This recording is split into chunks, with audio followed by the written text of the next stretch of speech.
الحمد لله نحمده ونصلي ونسلم على رسوله الكريم أما بعد فأعوذ بالله من الشيطان الرجيم بسم الله الرحمن الرحيم يا أيها الذين آمنوا قوا أنفسكم وأهليكم نارا وقودها الناس والحجارة صدق الله مولانا العظيم وصدق رسوله النبي الكريم الأمين إن الله وملائكته يصلون على النبي يا أيها الذين آمنوا صلوا عليه وسلموا تسليما الصلاة والسلام عليك يا سيدي يا رسول الله وعلى آلك وصحابك یا سیدی یا حبیب اللہ۔ پڑھیے سارے درود پاک پڑھ لیں محبت سے۔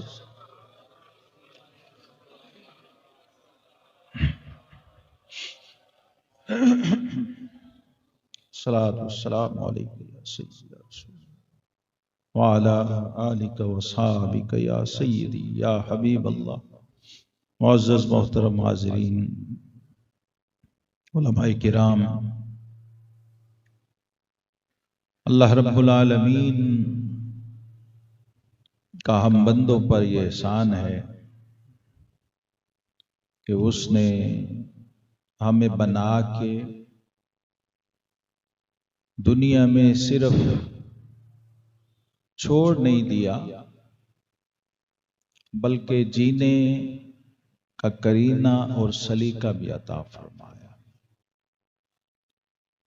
اور اس رہنمائی کے لیے ہمیں اپنی کتاب مقدس کلام مجید فرقان حمید عطا فرمایا۔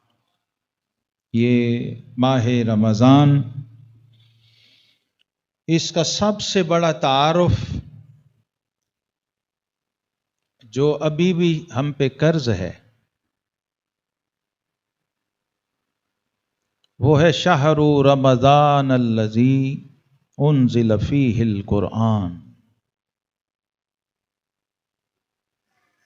کہ یہ رمضان جو سید الشہور بنا اور سارے مہینوں کا سردار بنا، کس چیز سے بنا؟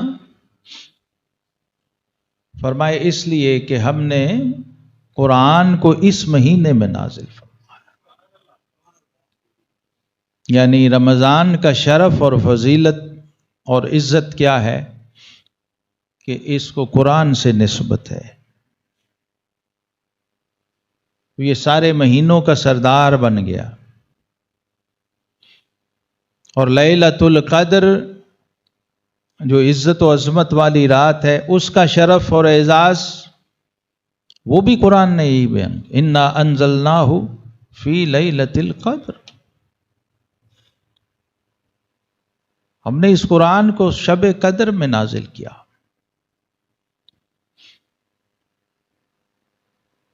تو ہمارے ائمہ تفسیر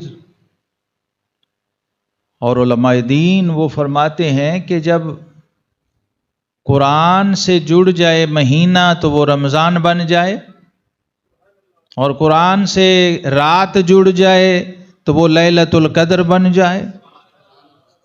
تو انسان، تو نے سوچا نہیں کہ یہ تجھے سنایا کیوں جا رہا ہے؟ یہ باتیں تمہیں کیوں بتائی جا رہی ہیں؟ یہ تمہیں دعوت فکر دی جا رہی ہے بھائی، کہ جب مہینے کو نسبت ہو گئی تو وہ سارے مہینوں کا سردار ہو گیا، اور رات کو قرآن سے نسبت ہوئی تو وہ ساری راتوں سے افضل ہو گئی، خیر من الف شہر ہو گئی، ایک رات ہو کے 1000 مہینے سے بہتر ہو گئی۔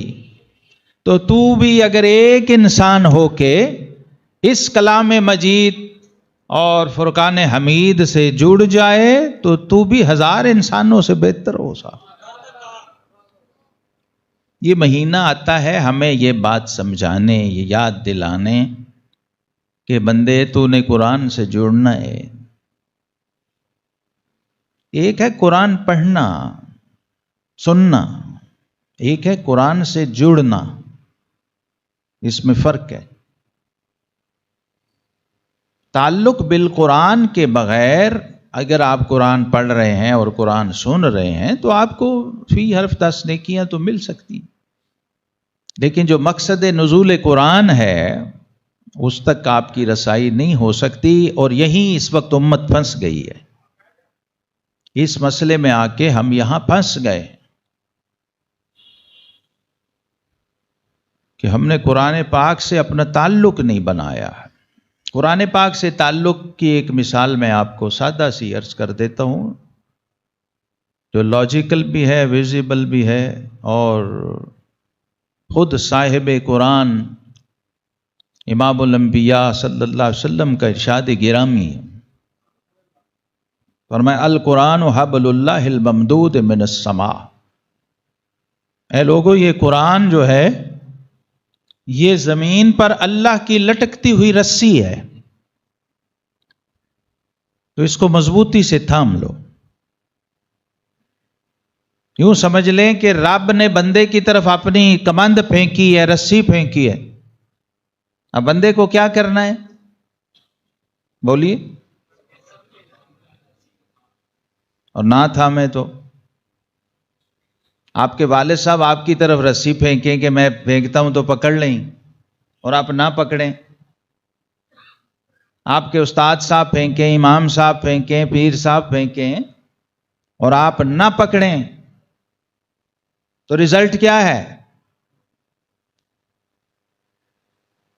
رزلٹ کیا؟ ان اللہ تعالی یرفع بہذا الکتاب اقواما ویضع بہ آخرین۔ صحیح مسلم میں فاروق اعظم کی روایت ہے کہ آقا کریم علیہ السلام نے فرمایا اللہ اسی کتاب قرآن کے ذریعے قوموں کو اٹھا بھی دیتا ہے، گرا بھی دیتا ہے، اور اس کے لیے کافر مسلمان کی شرط نہیں رکھی گئی۔ یرفع بہذا الکتاب اقواما، قوم کوئی بھی ہو، ویسٹ کی ہو، ایسٹ کی ہو، یورپ کے ہوں،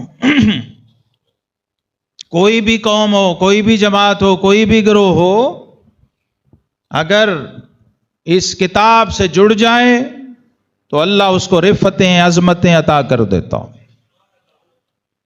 دنیا کی حکمرانی، دنیا کا سسٹم، نظام ان کے انڈر اور تابع کر دیتا،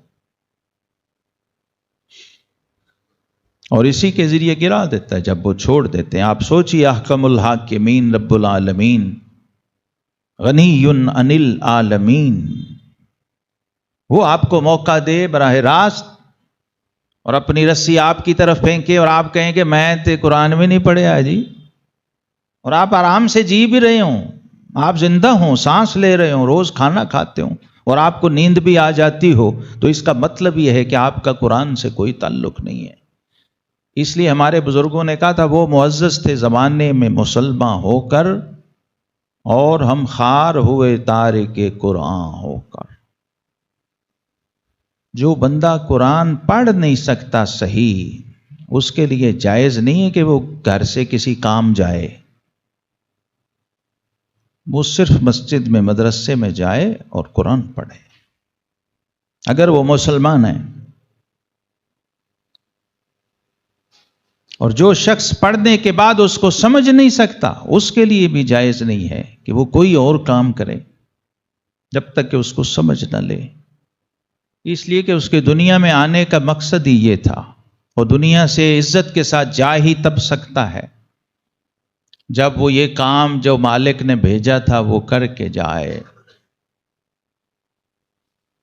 تو آپ نے حقوق العباد کے لیے مجھے کہا تھا، حقوق العباد میں وہ حق جو آج تک میں نے کسی ممبر سے نہیں سنا، اپنی کل دینی زندگی میں کسی فورم پہ نہیں سنا، کسی چینل پہ نہیں سنا، کسی بڑے سے بڑے علامہ، اسکالر، انٹرنیشنل، نیشنل، جدید، قدیم، ماڈرن، کلاسیکل، اس کے منہ سے یہ نہیں سنا، کسی ہیومن رائٹس کے چیمپئن سے نہیں سنا، اور شاید ان کی لسٹ میں ہی نہ ہو، انہیں پتہ ہی نہ ہو۔ کہ ہیومن رائٹس میں پہلا حق کس کا ہوتا ہے؟ وہ قرآن بتائے گا آپ کو، کیونکہ انسانوں کے خالق سے بڑھ کے انسان کے حق کو نہ کوئی جانتا ہے نہ کوئی بیان کر سکتا۔ اور رب العالمین نے جس ہستی کو رحمت للعالمین بنا کے بھیجا، انہوں نے بتایا کہ پہلا حق کس کا ہے۔ یہ قرآن پاک کی ایک آیت میں نے پڑھی، کاش یہ ہمارے ممبر پہ آ جائے اور خطیب حضرات اس کو پڑھیں اور جمعے پہ لوگوں کو بتائیں۔ رب کائنات نے فرمایا یا ایھا الذین آمنو، اے وہ لوگوں جنہوں نے مجھے مان لیا ہے۔ اگر مان لیا ہے تو مان لو، یہ بھی نشانی ہے ایمان والوں کی۔ اگر اس کا ترجمہ آپ کریں گے اے ایمان والو، تو وہ اندر کی بات آپ کو سمجھ نہیں آئے۔ اب یہ حجابات ہیں جو ہم نے اپنے آگے خود ہی بیریئر رکھے ہوئے ہیں۔ ہم لوگ سمجھتے ہیں کہ شاید ہم نے بہت قرآن پڑھ لیا ہے، بہت پڑھا لیا ہے، بڑی تراویح پڑھ لی۔ یہ کویت میں ایک جگہ تراویح ہوتی تھی، تو وہ جو وہاں کے عرب حافظ تھے امام، وہ ایک دن لیٹ ہو گئے، تو ہمارے پاکستانی ہندوستانی لوگوں میں سے ایک حافظ صاحب، انہوں نے اس کو کھڑا کر دیا کہ وہ تو نہیں آئے، چلو آج تم پڑھا دو۔ اب جب انہوں نے شروع کر دی، وہ آ گئے پیچھے سے، جب 2 رکعت انہوں نے سنی، ان کے رونگٹے کھڑے ہو گئے۔ جب سلام پھیرا، انہوں نے کہا تم قرآن تم لوگ اسی طرح پڑھتے ہو سارے؟ انہوں نے کہا ہاں۔ تو انہوں نے کہا، اس بندے نے کہا کہ عربی میں اس نے کہا کہ تمہارا قرآن پڑھنا مجھے ایسے لگ رہا تھا جیسے موٹر سائیکل کا سلنسر نکالا ہو، تو اس میں سے وہ جو آوازیں آ رہی ہوتی ہیں اس میں قرآن تو تھا ہی نہیں۔ تم اپنی قوم کو ایسے ہی قرآن سناتے ہو؟ وہ قرآن جو کہتا ہے وَرَتِّلِ الْقُرْآنَ تَرْتِيلًا، اور وہ قرآن جو کہتا ہے فَاقْرَؤْا مَا تَيَسَّرَ مِنَ الْقُرْآنِ، یعنی تم قرآن کو بھی قرآن کے نام پہ وائلیٹ کرنے والی قوم ہو یار۔ تم سے بڑا کرپٹ بھی کوئی ماں نے پیدا کیا؟ تم مسجد میں اللہ کے گھر میں اللہ کے ساتھ بدمعاشی، اور وہ بھی عبادت کے نام پر، اور تمہیں کوئی کہنے اور پوچھنے والا نہیں، اور تم آج تک اپنا دین اپنی مسجد میں نہیں لا سکے، چھوٹی سی 4 دیواری میں، تو تم تخت پہ لاؤ گے؟ یہ میں نے کہا ہے بڑے بڑے انقلابیوں کو کہ خدا کے بندے، وہ تو فاسق فاجر یورپ ویسٹ آکسفورڈ اور کیمبرج کے ان کے مائنڈ سیٹس وہی بنے ہوئے ہیں، وہیں سے پڑے ہیں، وہ تو وہی کریں گے جو ہے ان کے اندر۔ الاناء یترشح بما فی، برتن میں سے وہی چھلکتا ہے جو اس میں ہے۔ تم اپنی تو سوچو، ڈنگوری پھیرو اپنی چارپائی کے نیچے، کیا تمہارا دین تمہارے ممبر پہ ہے؟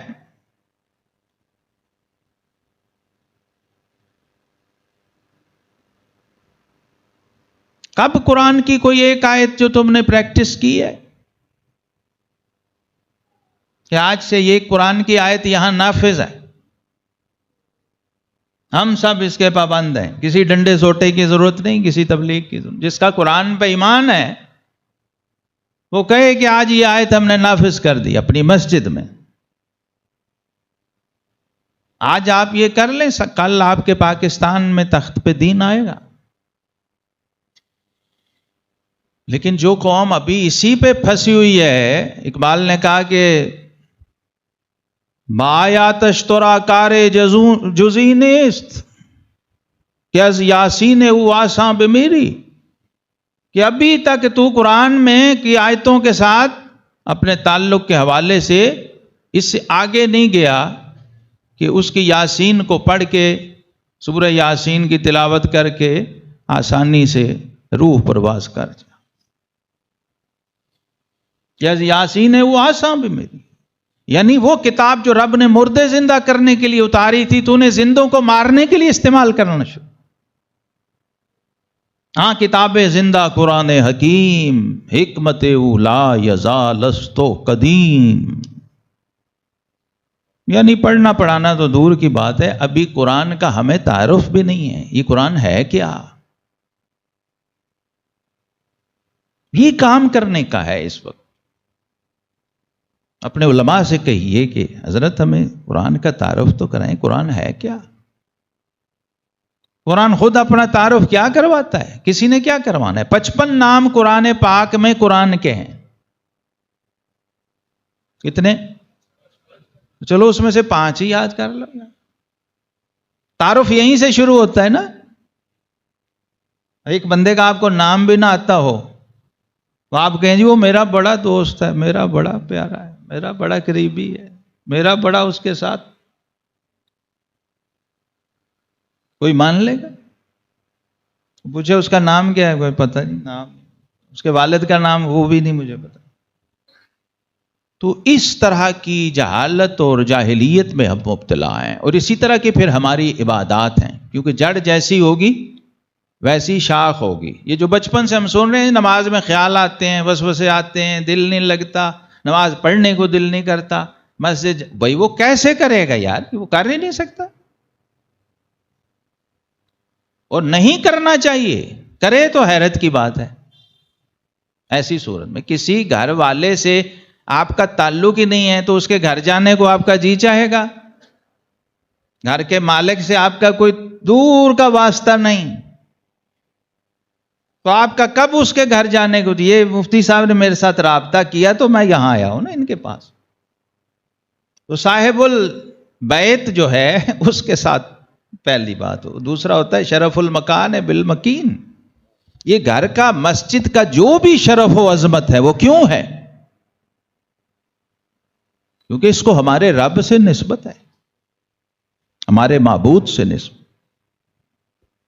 تو قرآن نے سب سے پہلی بات اور پہلا حق جو بیان کیا ہے وہ کیا ہے؟ آپ کی اپنی ذات. او انفسکم، اے ایمان والو اپنے آپ کو بچاؤ، اپنے آپ کو بچاؤ. اس کے بعد کوئی اور ہے. یہ ریسکیو کا اصول ہے. پہلے آکسیجن کا ماسک خود لگاؤ پھر دوسرے کو لگانا. یہاں کیا ہے؟ خود تو ڈوبے ہیں صنم. ہاں میں تن دسنا یار، میں ہر بندہ دوائیاں بھی بتا رہا ہے، طبی نسخے بھی بتا رہا ہے، دینی فتوے بھی دے رہا. کو انفسکم، پہلے اپنی حفاظت کرو، خود کو بچاؤ، اپنی سیکیورٹی یقینی بناؤ. کہاں سے؟ اس کے بعد کس کا نمبر ہے؟ وَأَهْلِكُمْ، پھر اپنے گھر والوں کو بچاؤ. اپنی بھی فکر نہیں کی، گھر والوں کی بھی کبھی نہیں سوچا، آگے چل پڑے. اس آگ سے جس کا ایندھن آدمی اور پتھر ہے، وہ آگ جو پتھروں سے بھڑکتی اور سلگائی جاتی. دنیا میں کوئی آگ دیکھی سنی؟ پتھر پھینکے تو آگ بجھ جاتی. یہ وہ آگ ہے جس کا فیول اور ایندھن ہی پتھر ہیں، اور انسان اس کا فیول ہے، الیاذ باللہ. اور یہ رمضان اس لیے بھی ہے. آقا کریم علیہ الصلوۃ والسلام نے جو اس کے تعارف میں خطبہ پڑھا تھا اس میں یہ بھی بتایا کہ تم نے رمضان میں یہ 2 ضروری کام جس کے بغیر چارہ ہی نہیں، سمجھو تم نے رمضان کو پایا ہی نہیں. وہ کیا ہیں؟ ایک رب سے جنت مانگنی ہے، جنت سے بھاگنا نہیں کہ میں نے چاہیے تھی جنت. کوئی نقیب، کوئی نعت خواں اگر آپ کو یہ سبق پڑھائے تو اس سے بچنا ہے.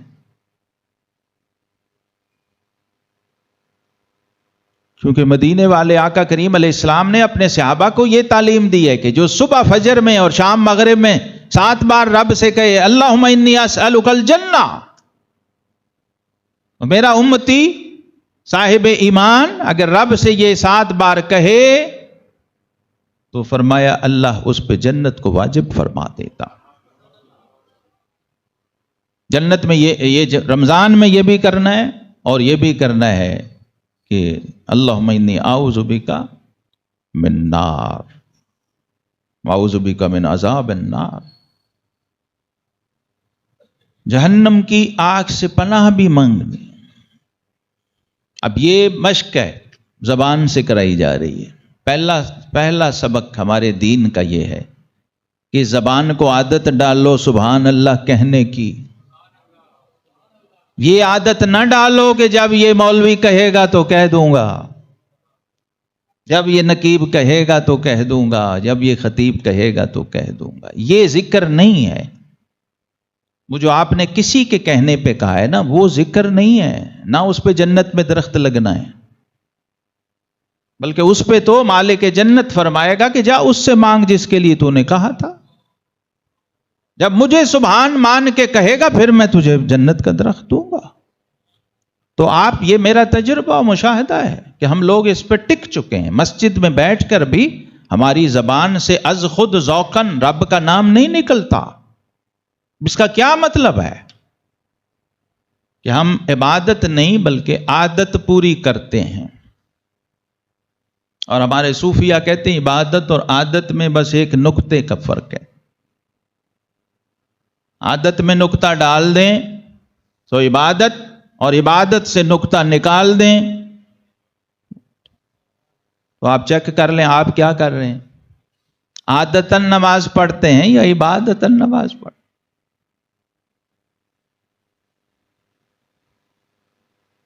جو عبادتاً نماز ہوتی ہے، حضور داتا صاحب رحمۃ اللہ علیہ کشف المحجوب شریف میں لکھتے ہیں کہ سیدنا علی المرتضیٰ شیر خدا رضی اللہ عنہ جب مسجد کے دروازے پہ آتے تھے نا تو ان کا وجود کانپ جاتا تھا، رنگ زرد ہو جاتا تھا، رونگٹے کھڑے ہو جاتے تھے. اور لوگ پوچھتے حضور یہ کیا ہوا؟ تو فرماتے غلام آقا کے حضور پیش ہونے جا رہا، بھائی امانت کی ادائیگی کا وقت. آپ کو دنیا میں اس نوکری پہ بھیجا گیا ہے، وما خلقت الجن والانس الا لیعبدون. آپ یہاں اس کام کے لیے آئے ہوئے ہیں. سب سے اہم اور ضروری کام اور ٹاپ پرائرٹی یہ ہے بندگی اپنے رب کی، اور وہ بھی عادتاً نہیں عبادتاً، یعنی معرفت والی بندگی. پتہ ہو نماز کیا ہوتی ہے، وضو کیا ہوتا ہے، کیسے کرتے ہیں، اس کو ادا کیسے کرتے ہیں، اس کے نتائج اور ثمرات کیا ہیں، حاصل کیا کرنا. جو بیج بوتا ہے تو اسے پتہ ہوتا ہے نا کون سا بیج بویا ہے، کون سا پھل لگنا ہے اور کون سا پودا اگنا ہے. انے واہ کھاتا نہیں. اس لیے قرآن میں آپ دیکھیے 2 طرح کے ہیں نمازی دونوں ہی، لیکن ایک کو فرمایا قد افلح المؤمنون الذین هم فی صلاتهم خاشعون. کامیاب ترین نمازی وہ ہیں جو اپنے رب کے آگے گڑ گڑاتے ہیں نماز. یہ گڑ گڑانے کی تفسیر نکال کے پوچھیں علماء سے، پھر پڑھیں کہ خاشعون کیا ہوتا، اس کی ظاہری نشانیاں کیا ہیں، اس کی باطنی علامات کیا ہیں، اور آپ کا اس میں کتنا حصہ ہے، کتنا تجربہ ہے، کتنا آپ کو وہ نصیب ہے. اور دوسری طرف ہے وہ بھی نمازی، فرمائے فوائل للمصلین الذین هم عن صلاتهم ساہون. ہے نمازی، نماز پڑھی ہے لیکن ہلاک و برباد ہو گیا، جہنمی ہے. نماز پڑھ کے بھی جہنمی ہے. وہ بھی بتا دیا ہے کہ کیوں ہے. تو جب عین نمازی کا یہ حال ہے کہ وہ نماز پڑھ کے ہلاک و برباد ہو گیا تو بے نمازی کا کیا بات، وہ کدھر جائے گا. تو یہ بہت بڑا المیہ ہے. جب باہر آپ عالم اسلام میں جائیں تو شیشہ نظر آتا ہے کہ ہم کتنی گھٹیا اور پست زندگی گزار رہے ہیں. یعنی ہمارے قرآن پڑھنے کو اور ہمارے حافظ کو بھی وہ مذاق اڑا رہے ہیں کہ یار تم تو گناہ کر رہے ہو خدا کے بندے، تم سمجھ رہے ہو تراویح ہو رہی ہے، ثواب کا کام ہو رہا ہے، تم اجتماعی گناہ کر رہے ہو، قرآن کو غلط پڑھ رہے ہو، غلط سن رہے ہو اور بے ادبی کے ساتھ پڑھ رہے ہو. صاحب بہار شریعت نے مفتی صاحب لکھا ہے میں 3 سال سے تراویح نہیں پڑھ رہا. کتاب میں لکھ دیا ہے کیونکہ کوئی ہے ہی نہیں سنانے والا صحیح. اب جو ظلم آپ خود قرآن کے ساتھ کر رہے ہیں، رب تال القرآن والقرآن یلعنہ، بعض قرآن پڑھنے والے ایسے ہیں کہ قرآن ان پہ لعنت کرتا، تو معاذ اللہ اس میں شامل نہ ہوں. صحیح پڑھیں، تھوڑا پڑھیں، سمجھ کے پڑھیں. یہ قرآن نے خود کہا ہے فقرؤ ما تیسر، بھائی تھوڑا آسانی سے، سہولت سے، ذوق شوق سے.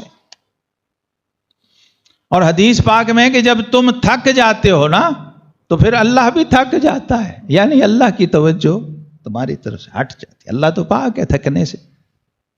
مراد کیا؟ تمہارے ہی لفظوں نفسیات میں تمہیں مسئلہ سمجھایا. ان اللہ لا یمل حتی تملوا، مطلب کیا کہ تمہاری نیچر اور نفسیات سے تمہارا رب واقف ہے. جب ایسا ہو تو ہٹ جاؤ. یہ ترویحہ بیچ میں اسی لیے رکھا ہے، تھوڑا گیپ رکھا ہے، وقفہ. تھوڑی دیر بیٹھ جاؤ، ریفریش ہو جاؤ، ذکر کرو، بات کرو. تو پہلا حق حقوق العباد میں کیا ہے؟ اپنے آپ کو بچاؤ.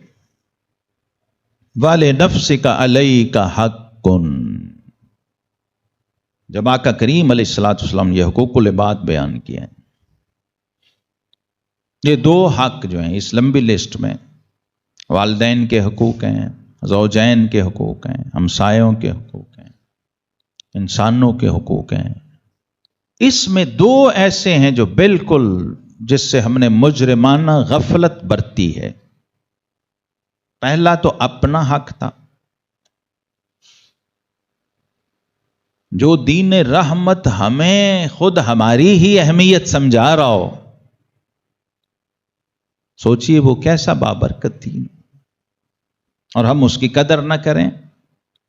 سب سے پہلے اپنی قدر پہچانو، اپنی ویلیو کا اندازہ کرو کہ تم کتنے اہم ہو، تمہاری قدر و قیمت کیا ہے. اور علامہ نے بار بار اس امت کو یہ سبق یاد کرایا تھا کہ اپنی ملت پر قیاس اقوام مغرب سے نہ کر، خاص ہے ترکیب میں قوم رسول ہاشم. ایک انسان کی عظمت و حرمت جو قرآن نے بیان کی ہے، اگر وہ ہم سمجھ لیں تو یہ ساری بات واضح ہو جاتی ہے. ایک انسانی جان، رب کائنات نے فرمایا جس نے اس ایک جان کو بچا لیا فَكَأَنَّمَا أَحْيَا النَّاسَ جَمِيعًا، جیسے اس نے پوری انسانیت کو دوبارہ زندہ کر دیا. ایک انسان کی جان اتنی ہی قیمتی ہے جتنی کل انسانیت. اور پھر رحمت کائنات امام الانبیاء والمرسلین صلی اللہ علیہ وسلم نے کعبۃ اللہ کی طرف اشارہ کر کے بیت اللہ کو خطاب کر کے فرمایا ہے کعبہ تیری بڑی عظمت و حرمت ہے، لیکن میرے رب کی بارگاہ میں میرے ایک مومن امتی کی حرمت تجھ سے بھی زیادہ ہے. اب یہاں ہمارا حاجی میرے سے پوچھ رہے تھے ہمسائے کہ جناب وہ احرام میں، حالت احرام میں یعنی عمرہ کرتے ہوئے حجر اسود کو بوسہ دینا ہے تو کیا احرام میں ہم ازار باندھ سکتے ہیں، نالا باندھ سکتے؟ تو میں نے کہا جی وہ کیوں؟ وہ کہتے جی وہ بوسہ جو دینا ہوتا ہے تو پھر رش بڑا ہوتا ہے، وہاں پوری کشتی ہوتی. تو میں نے کہا پہلے تو یہ مسئلہ کسی صاحب علم سے پوچھو کہ حالت احرام و عمرہ میں آپ نے اگر حجر اسود کو چوم لیا تو ہوگا کیا؟ اے جاہلو، خوف خدا کرو. کس طرح تم پاپڑ بیل کے فراڈ ڈرامے اداکاریاں کر کے جاتے ہو عمرے کرنے صرف پیسے کے زور پہ. حالانکہ حدیث میں ہے کہ قیامت کی ایک نشانی ہے کہ لوگ سیاحت کے طور پہ عمرہ اور حج کریں گے، اور اب کر رہے ہیں. ٹورزم، سیر و سیاحت، عبادت اس میں کہیں نہیں.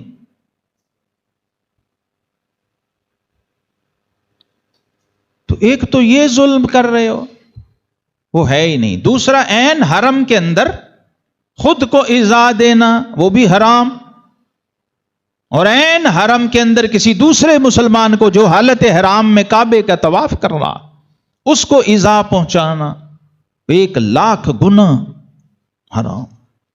عین حرم میں، اور آپ نے سمجھا کہ میں نے حجر اسود کو بوسہ دے کے بہت بڑا مارکا مارا ہے، جبکہ شریعت کہتی ہے کہ حرام اور مستحب اگر مقابل ہوں یا حرام اور سنت بھی مقابل ہوں تو سنت کو چھوڑ دو، ترک کر دو تاکہ حرام سے بچ سو۔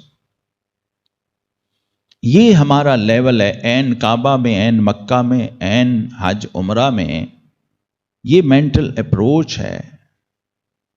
تو نتائج آپ کے سامنے ہیں کہ بغیر دین سیکھے، بغیر دین جانے، جب آپ اس پہ چلنے کی کوشش کرتے ہیں، بغیر قانون سے واقفیت کے جب آپ گاڑی لے کے روڈ پہ چڑھ جاتے ہیں، بغیر لائسنس کے، تو کیا نتائج ہوں گے؟ یہی وائلیشن ہم دین میں بھی کر رہے ہیں، اس وجہ سے کہ مزاج ہمارے بگڑ چکے ہیں، تربیت کا کوئی نظام نہیں ہے۔ تو اس ماہ مبارک کو غنیمت جانی ہے، یہ اسی لیے ملا ہے لعلکم تتقون، تاکہ تم پرہیزگار بن جاؤ۔ کسی ایک تقوی کے سرے کو تھام لیجئے، قرآن پاک اللہ کی رسی ہے، اس کو تھام لیجئے، اور کسی ایک آیت کو لے لیجئے، آپ کا کام ہو جائے۔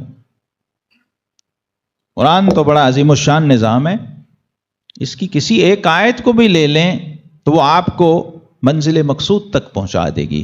اقبال نے کہا تھا یہ کتاب زندہ کتاب ہے، حکمت والی کتاب ہے، اور اس کی حکمتیں لا یزال قدیم ہیں،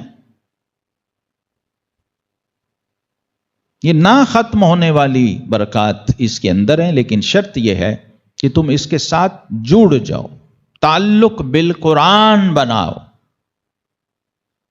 جو بھی بتائی گئی چیزیں ہیں، یعلمہم الکتاب والحکمہ ویزکیہم، یہ پورا پیکج ہے جس کے لیے رب کائنات نے اپنے حبیب کریم علیہ السلام کو مبعوث فرمایا تھا۔ رب کریم ہمیں اس اصل مقصد کی طرف گامزن ہونے کی توفیق عطا فرمائے، اور ماہ رمضان کی برکتیں عطا کرے۔ یہ جو درس قرآن کا آپ کا سلسلہ ہے، مجھے بڑی خوشی ہوتی ہے جہاں کہیں واقعی درس قرآن ہو رہا ہو۔ ویسے نام کے طور پہ تو لوگ درس قرآن کرتے ہیں، ابھی تک میں نے الا ماشاء اللہ جیسا درس قرآن اصل میں ہوتا ہے، جو ہمیں بزرگوں نے سمجھایا دکھایا، یا جو ہم خود درس قرآن کرتے ہیں، ایسا ابھی تک کہیں نظر نہیں آیا۔ بینر بھی ہیں، فلیکس بھی ہیں، درس قرآن اندر وہی ختم شریف چل رہا ہوتا ہے، وہی جلسہ جلوس جو ہم سارا سال کا، اگر وہی کرنا ہے تو پھر یہ ٹائٹل لگانے کی ضرورت نہیں ہے۔ درس قرآن کا مطلب ہوتا ہے کہ آنے والا قرآن کی ایک آیت پڑھے اور اس کی تفسیر بیان کرے، اس کو درس قرآن کہتے ہیں، یعنی درس تفسیر قرآن۔ اگر آپ اس کا اہتمام کر لیں تو آپ دنیا کے خوش بخت ترین انسان ہیں۔ آج اس ماحول میں